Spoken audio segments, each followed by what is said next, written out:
one, fight.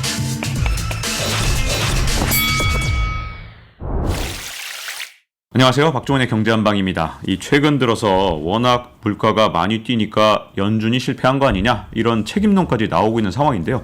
지금이라도 과연 연준이 인플레이션을 잡을 수 있는지 인플레이션에 살아남기의 저자 오건영 신한은행 부부장과 함께 얘기를 나눠보겠습니다. 안녕하세요. 네, 안녕하세요. 네. 드디어 연준이 자이언트 스텝을 갔습니다. 아, 네. 여러 가지 사실 0.5 올릴 것이다. 0.75 올릴 것이다. 여러 가지 얘기들이 많았어요. 뭐 심지어 네. 1%포인트를 올린다는 얘기도 있었는데 결론은 0.75%포인트 같습니다. 그리고 한 번 더 자이언트 스텝을 할 수도 있다. 0.75%포인트를 네. 열어놨는데 자, 어쨌든 연준이 지금 조금 더 긴장한 모습이고 금리를 좀 빨리 올리는 모습인 것 같은데 물가 잡을 수 있을까요? 저는 일단 이렇게 말씀드릴게요. 물가를 잡을 수는 있을 것 같습니다. 그런데 물가에 대한 얘기를 이게 물가가 올라온 원인을 한번 조금 좀 볼 필요가 있다고 봐요. 첫 번째는 미국을 기준으로 미국 같은 경우는 공급망의 이슈 때문에 물가가 올라온 게 있고요. 그리고 그 공급망의 이슈라고 쓰고 러시아 우크라이나 전쟁이라고 할 수도 있겠죠. 그리고 수요 사이드의 이슈. 지난 시간에 말씀드렸던 것처럼 임금이 너무 높아지고 있다는 거, 임금이 빠르게 올라오고 있다. 그 다음에 전반적으로 소비 수요가 강하다. 그리고 이렇게 공급이 안 되는데 수요가 강한.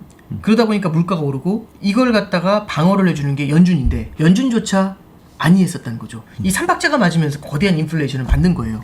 그럼 이걸 갖다 이제 어떻게 제어를 할 수 있는가? 그래서 이제 원인이 뭔지를 알았으면 여기에 대해서 이제 처방이 나와줘야 되잖아요. 일단 첫 번째는 연준은 바뀌었죠. 네. 아니한 연준이라는 데서는 벗어났죠. 그러면서 지금 기준금리 인상을 굉장히 빠르게 하고 있고, 그리고 이제 기자님께서 질문 주신 것처럼 자이언트 스텝도 따라가게 돼요. 그러면서 금리가 꽤 빠르게 오르고 있습니다. 그러면 그렇게 빠르게 오르는 금리를 지금 상황에다 대비를 해보면 수요에다 한번 대비해 볼게요. 미국 사람들은 왜 소비를 늘렸을까? 첫 번째는 보조금을 많이 받았고, 두 번째는 금리가 낮았었죠. 기존에는. 세 번째는 국제유가가 마이너스까지 내려갔었으니까 물가도 낮았어요. 그리고 자산 가격이 많이 올랐습니다. 네. 이 네 가지가 같이 붙잖아요. 결국에는 보조금 많이 받아. 그 다음에 금리도 낮으니까 이자 비용 안 나가고, 물가도 낮으니까 생필품 이슈가 별로 없고, 그리고 이제 자산 가격 오르니까 기분도 좋고, 이러니까 소비가 많이 늘어나는데 지금 분위기를 한번 보시죠. 지금 분위기를 보면 보조금 안 주죠. 네. 끝났거든요. 거의 다 끝났거든요. 그러면 보조금 안 주고 금리는 올랐죠. 물가는 올랐죠. 네. 마지막으로 자산 가격은 주춤하고 있죠. 네. 이런 것들을 다 합치게 되면은 미국의 소비 수요가 조금씩은 주춤해질 것 같아요. 그 중에 금리가 올랐다는 말씀을 드렸는데 올라버린 금리는 방금 전에 말씀하신 것처럼 자이언트 스텝, 빅 스텝 이런 애들을 반영하면서 계속 올라준 거예요. 이런 것들은 전반적인 수요를 이렇게 찍어 누르는 그런 역할을 하게 됩니다. 그래서 미국의 소매 판매 지표 이런 것들도 조금씩은 좀 둔화되는 모습을 보여줘요. 그러면 시간을 두고 이렇게 맹위를 떨치는 인플레이션이 기세가 조금은 꺾일 수가 있어요. 근데 여기서 이제 어떤 게 되게 중요하냐면 두 가지가 포인트가 됩니다. 첫 번째는요. 제가 말씀을 안 드린 게 하나 있는데 수요와 공급과 연준을 말씀드리면서 연준이 바뀌었고 수요가 꺾일 수 있다는 말씀 드렸는데 한 가지 말씀 안 드리고 있는 게 공급입니다. 네. 이게 러시아 우크라이나 전쟁입니다. 근데 이거는 제가 예측할 수 있는 레벨을 전혀 넘어서는 것 같습니다. 예, 이게 장기화가 되면은 물가 상승세가 물가가 예를 들어서 수요가 위축이 돼서 물가가 떨어지더라도 떨어지는 속도가 굉장히 느릴 수 있습니다. 이게 연준도 예측하지 못하니까 굉장히 걱정스러워하는 요인이 될 수 있는 거고요. 그래서 첫 번째는 물가는 잡을 수 있지만 러시아 우크라이나라는 변수가 생겼을 때 그 잡는 시간이 굉장히 오래 걸릴 수도 있다라는 게 첫 번째 포인트라고 생각을 해요. 그리고 이제 저는 두 번째로 이런 말씀 좀 드려보려고 그래요. 물가를 잡을 수 있냐라고 물어보면 잡을 수는 있어요, 연준이. 근데 과거에 80년대에도 물가를 제대로 잡은 적이 있는데 그때는 어떻게 잡았냐면 경기를 박살내면서 잡았어요. 네. 근데 그건 지금 좀 뭐라고 네. 하냐면 파월 의장을 얼마 전에 바이든 대통령이 불렀거든요. 앞에 앉혀놓은 다음에 이제 뭐라고 요청을 하냐면 물가를 잡아라. 단 성장은 훼손하지 말고. 그거 예. 어쩌란 말입니까? 도대체. 근데 알았다고 하고 네. 나오죠. 그러니까 이제 질문이 물가를 잡을 수 있습니까, 연준이? 그거 하고 연준이 성장을 훼손하지 않고 물가를 잡을 수 있습니까? 전혀 다른 질문이죠. 그러네요, 진짜. 예. 네. 그러니까 팔 쓰지 말고 이겨라. 이거거든요. 네. 그러니까 와 이거는 난이도가 훨씬 높아지는 케이스가 되죠. 그래서 지금 이제 다들 얘기하는 것 중에 뭐가 있냐면 연준이 과연 저걸 성장을 훼손시키지 않고 잡을 수 있을까? 만약 연준이 성장을 훼손시켜도 된다고 하면 6% 7% 만약 이렇게 금리를 올려버리잖아요. 그러면 실물 경제가 크게 흔들릴 수가 있겠죠. 네. 그러면 그때는 인플레이션이 문제가 아니라 디플레이션이 문제가 될 수 있는 거지 않습니까? 그런데 그러면 이제 이쪽에서는 너무 큰 긴축을 하지 않으면서 성장을 훼손되지 않은 상태에서 물가를 잡으려다 보면 굉장히 좀 주춤주춤하면서 되게 신중하게 접근할 수 있겠죠. 그러네요. 근데 물가는 하늘로 날아오르는데 주춤주춤 따라가면 느릴 수가 있지 않습니까? 네. 그러면 딱 이렇게만 들어도 만만치 않아 보이죠. 그래서 전문가들 얘기하는 건 그거죠. 연준이 실패할 것 같다고. 네. 그리고 이제 연준에서는 얘기하는 거죠. 올해 3월달만 해도 아니 걱정하지 마라. 우리는 성장이 다치지 않게 하면서 물가를 잡을 수 있는 능력이 있다. 그렇게 하다가 이제 4월달에는 조금 다칠 수 있다. 5월달에는 조금 실업률이 조금 더 올라갈 수 있다. 이제 다친다는 표현보다는 실업률이 올라갈 수 있다는 표현을 쓰고 이번에 이제 FOMC에서도 3, 6, 9, 12월에는 이 프로젝션을 발표해요. 네. 그 프로젝션에도 보면은 실업률이 올라가는 걸로 나와요. 네. 그래서 한 3.5 정도 되는 실업률이 네. 3.7이나 아니면 3.7에서 4.1까지 조금 좀 꾸준히 올라가는 것처럼 이제 표현을 해놨더라고요. 그 얘기는 뭐냐면 약간의 실업률 상승을 감수하더라도 물가를 잡기 위해서 조금 빠른 스텝을 취하겠다라는 걸 시장하고 이제 소통하고 있다. 이렇게 좀 생각을 하고 있습니다. 제가 직업이 기자다 보니까 네네. 이번에 사실 뭐 때문에 제가 좀 실망, 약간 걱정 이걸 했던 게 뭐냐면 사실은 이제 블랙아웃 기간에는 이제 연준 뭐 이사나 이런 사람들이 나와서 얘기를 못 하니까 그걸 보면서 이제 사실 모르는 시절이잖아요. 근데 월스트리트저널이든 뭐 파이낸스 타임스 기사로 기자들이 뭘 쓰냐? 아, 이번에 자이언트 스텝도 할 것 같아. 뭐 이런 얘기들 있잖아요. 네네네. 이건 흘리는 거거든요. 저도 기자 생활에서 네. 야 이건 살짝 흘렸다. 그래서 시장의 충격을 완화시키기 위해서 한 것 같긴 한데 아니 그렇게 하면 물론 이제 이 기준금리를 올린 날 주가가 올라가는 좋은 점은 있겠지만 네네.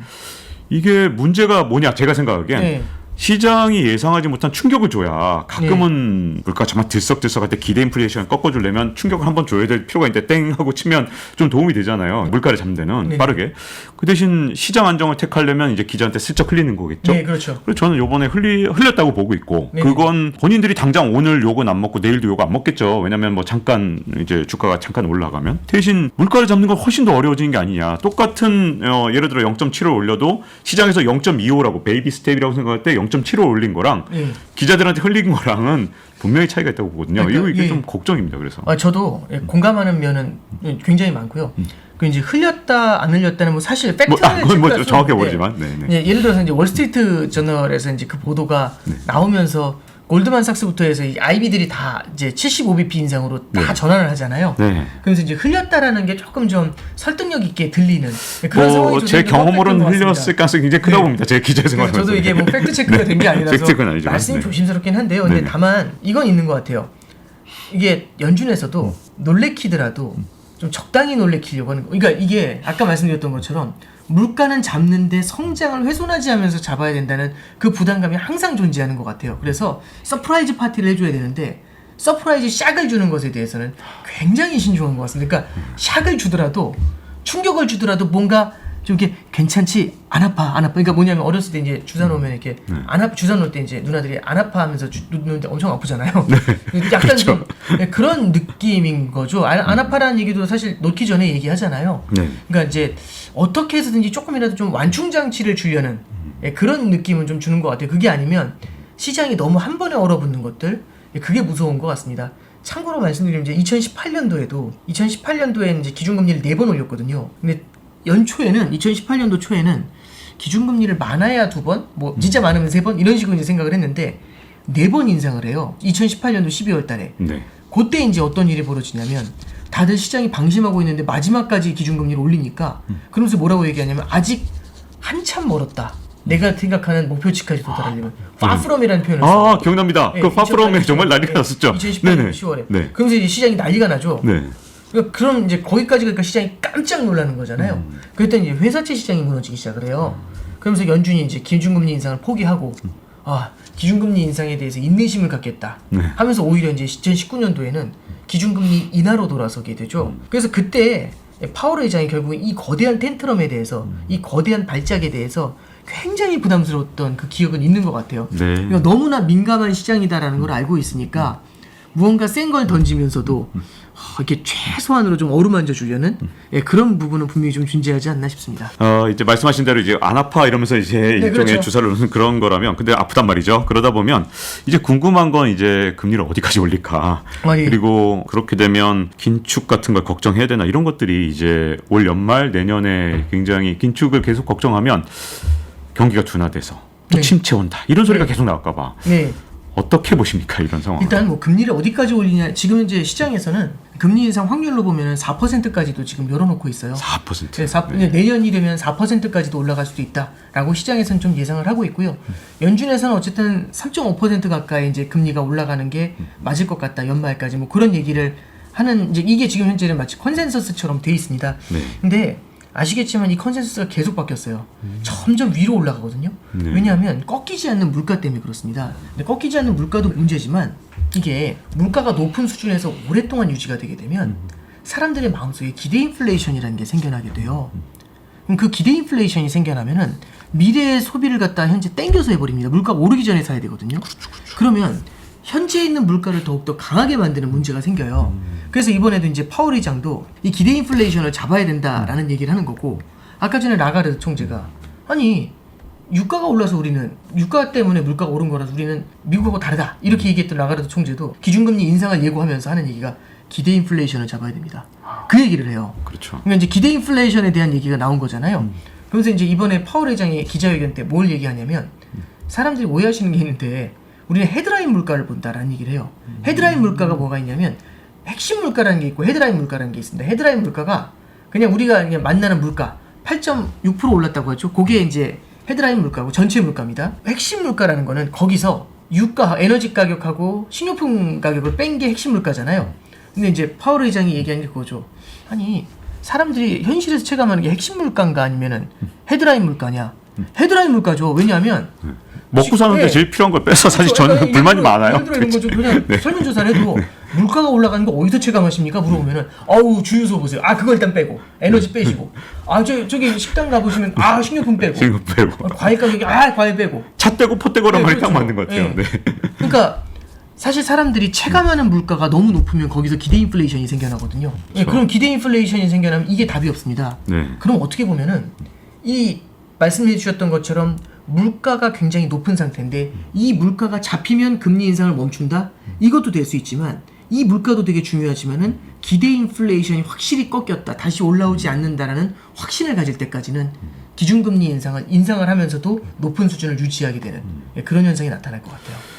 그렇게 되면 이제 미국 경제가 침체된다 이런 얘기가 나올까봐도 굉장히 걱정스럽고요. 조금 더 한 발 더 나아가자면 미국은 또 멀쩡한데 옆에 있던 저개발 국가 무너져, 이머징 무너져 이런 식으로 네. 막 도미노 일어날까봐도 걱정되고. 네. 도대체 금리를 올리고 난 다음에 뭐 이제 3.5는 거의 갈 가능성이 지금 높아 보이잖아요. 예, 그렇죠. 그 다음에 세상은 어떻게 되는 건지가 궁금하거든요. 이거 만약에 중간에 자산 시장이 흔들리거나 아니면은 뭐 금융 시스템이 흔들리거나 하면 그때는 인플레이션이 문제가 아니라 디플레이션이 더 큰 문제가 될 수가 있거든요. 큰 충격이 찾아오게 되면 그런 경우에는 금리 인상을 멈추겠죠. 근데 그게 아니라면은 현재의 스탠스를 계속해서 이어갈 가능성이 좀 있어요. 근데 신흥국이 이제 굉장히 문제가 된다는 말씀을 해주셨는데, 그러면 과연 전 세계 위정자들이 이 내용을 몰랐을까?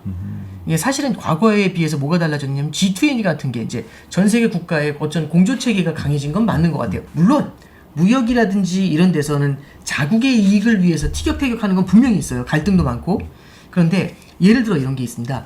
피마 레포라는 게 있어요. 네. 그 피마 레포는 뭐냐면 달러를 조달할 수 있는 통화 수합 장치 같은 걸 만들어 놓은 거예요. 그러니까 지금 그게 뭔지를 설명하는 게 중요한 건 아니니까. 그래서 통화 수합은 필요할 때 달러를 빌릴 수 있게 만들어 놓은 시스템이거든요. 예전에는 위기가 찾아와도 달러를 구하기가 어려웠어요. 왜냐하면 위기가 찾아와서 어려워지면 누가 달러를 빌려줘요. 그래서 그런 상황에서도 상시로 달러를 빌릴 수 있는 기구를 만들어 놓는데 그게 이제 피마 레포라는 겁니다. 그건 이제 작년도에 만들어 놨어요. 그리고 이제 두 번째는 스탠딩 레포라는 걸 만들어 놔요. 스탠딩 레포도 어려운 게 아니라 그냥 이렇게 제가 예금을 해놨어요. 예금을 해놨는데 보험을 가입을 했어요. 만기가 긴. 근데 이제 갑자기 돈을 쓸 일이 생긴 거죠. 그럼 이걸 해약을 해야 되는데 먹는 돈이 많이 나요. 그럼 해약도 못하니까 캐시도 없으니까 망하게 되는 거죠. 그래서 이제 이런 경우에는 약관 대출을 받을 수 있게 해놓은 거죠. 네. 그게 이제 스탠딩 레포 같은, 항상 약관 대출을 편하게 받을 수 있도록 스탠딩. 그러니까 옆에 서 있을게요. 레포는 돈 빌린다 이거거든요. 네. 그래서 돈을 빌리실 수 있게 항상 옆에 서 있을게요. 언제든지 갖고 오세요. 그럼 제가 그 보험을 담보로 해서 돈을 빌려드릴게요. 이 얘기를 하고 있는 거죠. 그래서 네. 피마 레포, 스탠딩 레포처럼 옛날에는 볼 수 없었던 정책을 미리 도입을 해줘요. 그리고 또 하나 뭐가 있냐면, 저는 몰랐는데 G20 보건장관 회의라는 게 있더라고요. 네.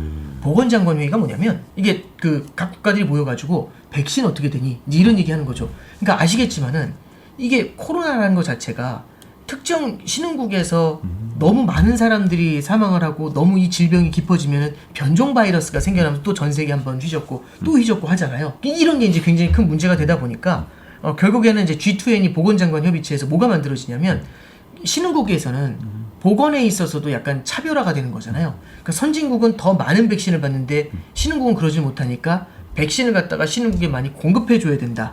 이제 이런 얘기가 나와 있는 거죠. 그러면 백신을 공급해주면은 신흥국에서도 경제 활동도 옛날처럼 크게 확 위축되거나 그러진 않을 수 있어요. 그럼 마지막으로 하나 더 말씀드리면 IMF가 작년도 8월 달에 움직인 게 있어요. 뭘 움직였냐면 SDR이라는 걸 준비했습니다. 그냥 어렵게 생각하지 마시고 그냥 달러 증서, 달러를 받을 수 있는 수표 이런 거라고 생각하시면 되는데 필요할 때 달러를 끊어올 수 있도록 신흥국들한테 좀 달러를 갖다가 나눠줬어요. 이건 외환 보유고를 좀 늘려주는 효과가 있습니다.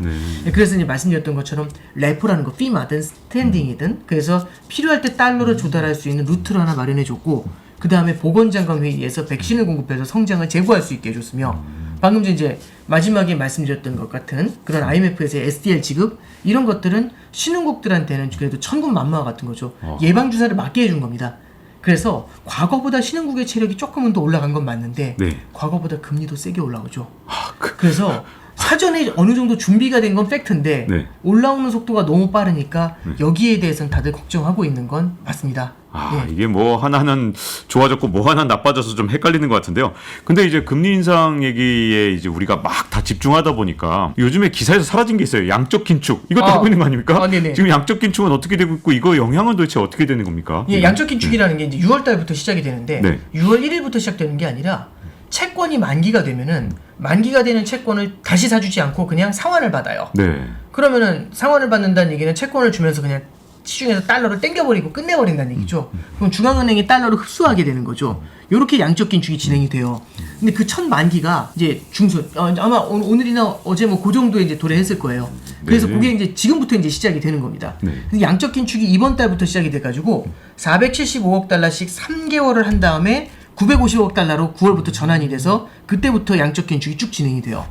이게 양적 긴축에 대해서는 사실 이 정도 속도로 빠르게 진행해 본 적이 없어요. 그러다 보니까 파월 의장도 뭐라고 하냐면 기자들이 질문했죠. 똑같은 질문. 네. 효과가 어떻게 되냐? 본인도 잘 모르겠다. 근데 대신에 올해까지 양적 긴축 진행하면 금리로 따지면 0.25% 인상한 정도의 효과는 있지 않을까. 뭐 요 정도 얘기는 좀 하게 돼요. 그럼 그 아주 크진 않네요. 양적 긴축이. 그러니까 올해 사실 이제 진행되는 금액 자체가 올해 걸로만 봐서 아주 큰 건 아니죠. 475억 달러씩 3번 정도 진행하고 그다음에 9월부터 이제 950억 달러씩 진행을 하는 거니까 이 자체가 큰 건 아닌데 다만 이런 겁니다. 그러니까 잽을 때리는 거니까 얼마 안 세겠네 이렇게 할 수 있는데 있는 대로 맞고서 완전 누더기가 돼 있는데 잽이 날아오면 쓰러지거든요. 네. 그러니까 이제 금리 인상 속도와 같이 병행해서 보시는 게 좀 필요할 수 있겠죠. 그래서 양적 긴축도 우리한테는 좀 이렇게 뭐 빅스텝이니 자이언트 스텝이니 이런 얘기가 나오니까 잠깐 우리 기억 속에 사라지긴 했는데 네, 요즘 되게 사라졌어요. 중요한 긴축 수단 중에 하나다라고 네. 생각하시면 될 것 같습니다. 좀 잘 지켜봐야 될 것 같은데. 자, 그러면 어쨌든 금리 인상도 우리가 생각한 것보다 어쨌든 초기에 생각했던 것보다 더 빨랐던 0.5배 빨랐던 0.75%포인트가 이게 인상이 되다 보니까 이제 우리나라 얘기 좀 해볼 수밖에 없는 것 네. 같은데요. 이렇게 금리도 빨리 올리고 양적 긴축도 하고 우리나라는 뭐 현재까지 얘기한 걸로는 베이비 스텝인 네. 0.25%포인트 정도의 인상 정도로 내비쳤던 것 같아요. 왜냐하면 한은 총재가 약간 더 세게 갈 것처럼 뭔가 얘기했다가 아닌 것처럼 얘기했다 하는 거 보면 우리나라는 아직까지는 막 빅스텝이나 자이언트 스텝을 생각하는 것 같지는 않은데 네. 미국이 저렇게 세게 나왔으니까 네. 한국은행도 고민이 깊어지겠죠. 깊어지겠죠. 이제 네. 이게 조금 좀 디테일일 수 있지만 약간 좀 일정을 좀 볼 필요가 있는 게 7월 중순에 하는 금통위가 있어요. 네. 그리고 하는 금통위 그 다음에 언제 했냐면 8월 말에 있거든요. 그런데 연준 FOMC가 7월 28일 날인가 있을 거예요. 그러니까 7월 중순에 하는 금통위가 있고 7월 28일 날 연준 FOMC가 있고 7월 FOMC가 그 다음에 8월 중순에 하는 금통위가 또 있어요. 7월 중순 거 진짜 어렵겠는데요, 결정하기가? 네. 난이도가 높겠죠. 네. 근데 왜냐하면 지금 미국 금리가 1.5에서 1.75예요. 그러면 이게 뭐 밴드로 돼 있으니까 좀 복잡하긴 한데 그냥 앞에 숫자 지우고 뒤에 숫자만 보면 미국 기준금리가 지금 1.75예요. 네. 한국 기준금리가 1.75예요. 지금 같아요. 네. 끝자락을 갖다 떼서 비교하면 네. 같아요. 그러면 7월 달에 만약에 0.25%를 인상을 하면 한국은행이 7월 네. 14일일 겁니다. 아마 날짜는 중요한 게 아니니까. 네. 그럼 아마 이게 2.0으로 오르겠죠. 하늘은. 네. 근데 만약에 7월 28일 날 연준이 빅스텝으로 가면 0.5를 인상하면 역전 2.25가 되죠. 네, 역전. 만약에 자이언트 스텝을 한번 더하면 네. 2.5가 되죠. 네. 그럼 역전이 돼요. 물론 역전이 된다고 해서 우리나라에서 한 번에 돈이 빠지거나 그러진 않는데 이게 역전이 되면 환율에도 문제를 주게 되고 환율에 문제를 주면 수입 물가가 올라갑니다. 네. 그럼 또 금리를 올려야 되거든요. 네. 그래서 이제 지금 하는 총재께서도 아니 굳이 왜 환율까지 올리면서 금리를 올려야 되냐. 그냥 이 미국하고 좀 어느 정도는 좀 보복을 맞추는 것도 환율 안정 측면에서 좀 중요하지 않겠냐. 이런 얘기를 좀 기자회견에서 이제 흘린 적이 있어요. 네. 그런 걸 봤었을 때는 우리나라 같은 경우도 0.5% 기준금리 인상 여기에 대해서는 조금 고민을 좀 하게 될 것 같아요. 그게 이제 특히 당장 7월달, 8월달에 고민을 좀 크게 할 것 같습니다. 자, 이 보니까 우리나라 상황도 지금 복잡하고 아마 결정해야 될 것이 굉장히 많을 것 같은데요. 많은 분들이 아마 이제 제일 궁금한 건 이런 인플레이션 시대 그리고 기준금리가 계속 올라가는 시대 이런 시대에서 도대체 어떻게 하면 생존할 수 있을까 궁금하신 분들이 많을 것 같은데요. 인플레이션에 살아남기에 저자시니까 그럼 진짜 어떻게 하면 살아남는 겁니까? 이 질문을 해야 되잖아요. 우리 네. 다음 편에서 여기에 대해서 좀 더 깊숙이 여쭤보도록 하겠습니다. 잊지 말고 좋아요, 구독, 알림 설정해 주시면요. 다음 시간에 뵙도록 하겠습니다. 감사합니다. Round one, fight.